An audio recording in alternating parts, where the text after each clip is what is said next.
गांव के जीवन की होड़ नहीं है भाई। सबसे बढ़िया, सबसे सुंदर लगता है मुझे गांव का जीवन। और यदि सब कुछ ठीक रहा, परमात्मा की कृपा रही, आप लोगों का आशीर्वाद साथ रहा, तो मैं भी गांव में ही आके बसूँगा। क्योंकि मुझे सबसे ज़्यादा सुकून, सबसे ज़्यादा शांति यहीं मिलती है कि हाँ, इतना मेंटल पीस है, इतनी शुद्ध हवा। शहर में चा चूँ ची चा कोई मतलब नहीं है।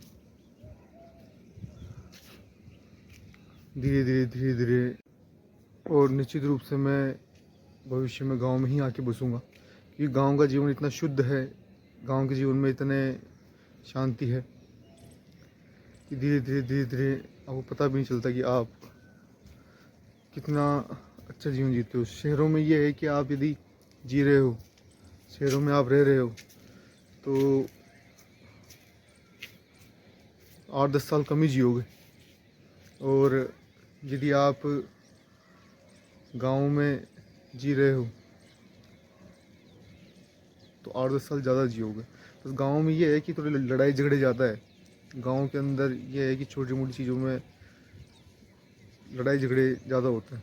उदाहरण के तौर पर यदि मान लो किसी के खेत के अंदर आपकी गाय डांडी भी चल जाते हैं, तो भी वहाँ पे कच कच, वहाँ पे लड़ाई झगड़े ज़्यादा है।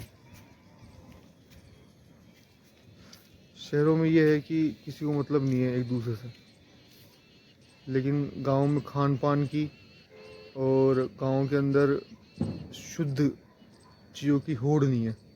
होड़ मतलब कंपटीशन नहीं है कि यहाँ चीज़ें शुद्ध मिलेगी आपको। मैं जब भी यहाँ आता हूँ ना, माँ कसम खा के बोल रहा हूँ, माँ कसम, मतलब माँ कसम खा के बोल रहा हूँ, चीज़ें इतनी बेहतरीन हो जाती है। मेरा जो मेंटल पीस है, बेस्ट। जब भी मैं यहाँ आता हूँ, दिमाग एकदम शांत हो जाता है। और गाँव को ज़िंदा रखो यार, आप सबसे हाथ जोड़ के विनती है, गाँव को ज़िंदा रखो। आजकल धीरे धीरे गांव ख़त्म हो रहे हैं और शहर बन रहे हैं। गाँव को ज़िंदा आप तभी रखोगे जब आप खेती को ज़िंदा रखोगे।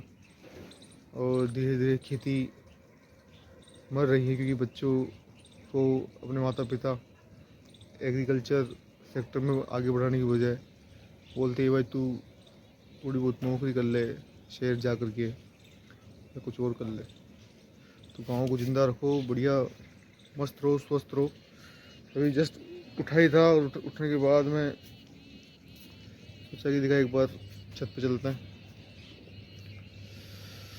ये है, ठीक है। जय हिंद, जय भारत।